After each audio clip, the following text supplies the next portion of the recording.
those guys. So when we all get together, you guys get together as well. So it's kind of a reunion for everybody, I think, in many ways. So it's been such a pleasure to work on the show and come back and also move on and do different things. You know, it's been very fortunate for me. Some of you probably know I had a little small part in the Star Trek movie, which was really cool. Thank you. And a lot of the people who petitioned for me initially be Scotty. I know it's mostly the Stargate fans. You know, I remember the casting director, April Webster, who's a lovely lady, called my manager and said, like, who is Paul McGillion? What is going on? They're getting inundated at Paramount with these letters for him to play Scotty. And I came back to this fifth season of Stargate, I'm like, I didn't know they're casting it.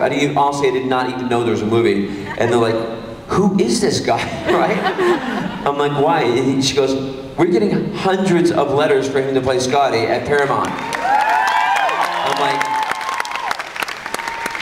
thank you. And then I, read for the part because they said we got to put him on tape. I mean, so I did it, and I hopefully did a good job. And then, obviously went to Simon Pegg, who's a terrific actor, did a great job, and the movie was fantastic. I thought really, really great. I was driving back up to Vancouver to do a play. It was late November, and I got a call from my manager saying, listen, we knew I didn't get Scotty, and he went a certain direction, which happens in the business, But he said, JJ's office, JJ Abrams' office called, and they'd love you to, have a part of the movie. I'm like, okay, what is it? He said, well, they won't tell you. They won't tell you until you say yes. I'm like, yes. Yes, I'll do it. So, obviously, a small part of scene with Kirk. I have a hat on if you didn't recognize me, don't blink. So cool to be part of a cool movie like that. I think I'm the only person from Stargate to cross over to Star Trek, which is really cool. Thank you. Which goes back to my dad's story. When I first said to him, I said, Dad, what are you doing? I said, I got a great part of playing a Scottish character on a TV show. Fantastic. Janet Paul playing a Scottish character on a TV show. That's fantastic. What is it? I said, it's Stargate. What? I said, Stargate. Star Trek. I said, no, Stargate. Star Trek. I said, no, Stargate. Star Trek. I said, no, Stargate. It's Stargate Atlantis. It's not bloody Stargate. It's Star Trek. I've been watching it for years. I said, Dad, no, it's Stargate. Stargate Atlantis. It's Star Trek, man. I said, Dad, I'm the one doing it. Don't raise your voice to your old man. Here's your mom. Janet Paul's on the Star Trek. Oh my God, are you the Star Trek? Yes. Yes, I am. And you know what? Yes, I was. I rectified that situation. So anyway, that was very cool to be part of that. I just finished doing a part on Supernatural. You know that show?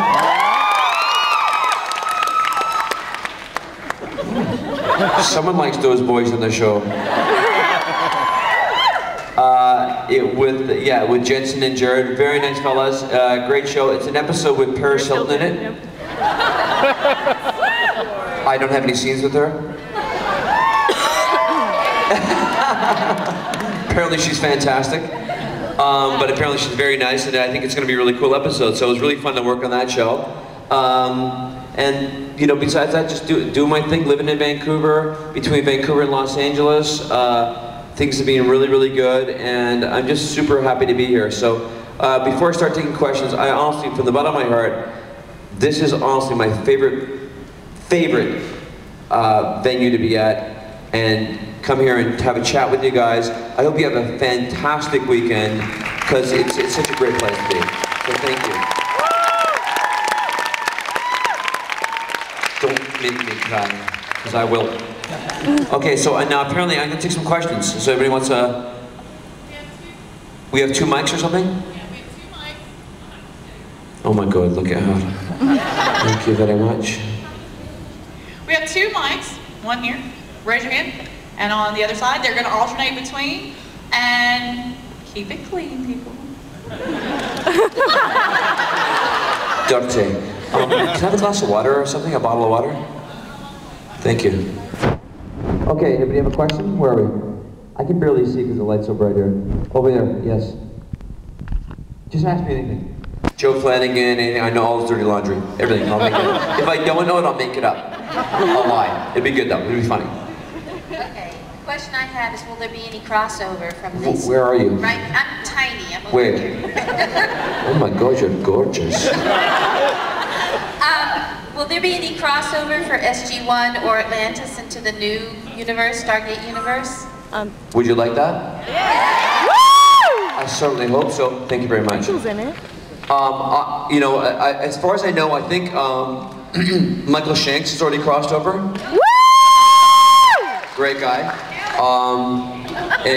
But no one from Atlantis has crossed over yet. Yet. And hopefully we'll see what happens. But obviously it would be a pleasure to do so, and I know they're doing a great job with the show.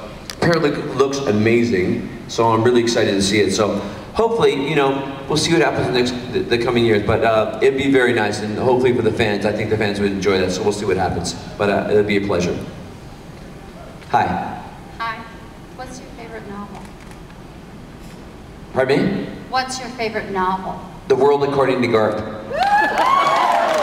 I'll tell you what, I was a wrestler in university, high school wrestler, and what a great story.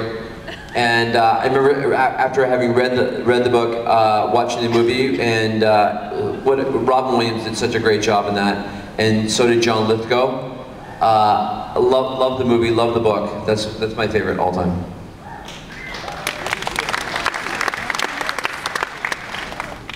Hi. Hi. Thanks for being here again. Thanks for having me.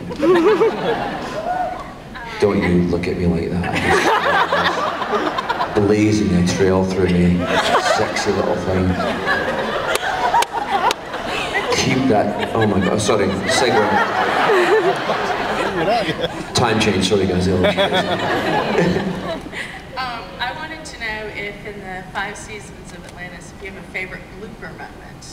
Favorite what? A favorite blooper moment, a funny moment that just happened, or... Take a seat. Favorite blooper moment from 5 years in Atlantis. Oh my God. I gotta be honest, there's so many funny times we had doing this show. One thing that sticks out, I remember an episode, I forget, it was, honestly I forget the title of the episode, but Tori Higginson's character, Dr. Weir, was in a bed. You know, very dramatic, right? This is behind the camera. And I think it's called Phantoms, actually. And there's this machine going, you know, obviously I'm not a doctor, but on television I play one. There's this machine that's going back and forth, you know,